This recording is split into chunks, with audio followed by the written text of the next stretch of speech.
আসসালামু আলাইকুম ও রহমাতুল্লাহি ও বারাকাতুহু।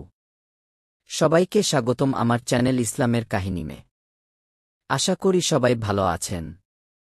আজকে আমরা জানব ওমর বিন আব্দুল আইয়ি রহমাতুল্লাহি আলাইহির সাদাসিধে জীবনযাপন।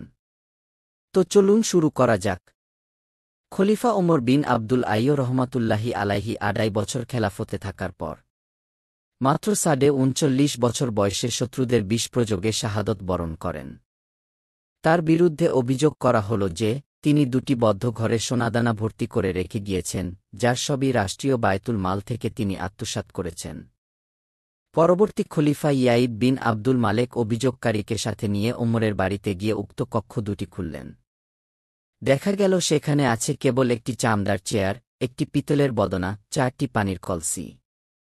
অন্য ঘরে আছে একটি খেজুর পাতার চাটাই, যা মুছাল্লা হিসাবে রাখা হয়েছে। আর আছে ছাদের সঙ্গে ঝুলানো একটি শিকল, যার নিচে গোলাকার একটি বেড়ি রয়েছে, যার মধ্যে মাথা ঢুকানো যায়।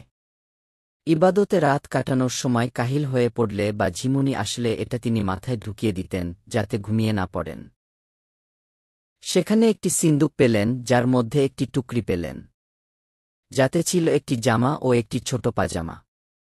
আর তার পরিত্যক্ত বস্তুর মধ্যে তার স্ত্রীর কাছ থেকে পেলেন তালি দেওয়া একটা জামা ও একটি মোটা জিনশীর্ণ চাদর।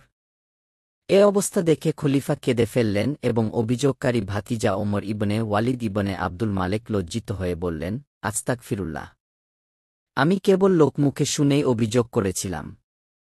এই থেকে শিক্ষা, ইসলামী খিলাফতের খলিফাগণ এমনই মহত্তম দৃষ্টান্ত পৃথিবীবাসীর জন্য রেখে গেছেন, যা শত্রুমিত্র সকলের জন্য এক চিরন্তন শিক্ষা বহন করে।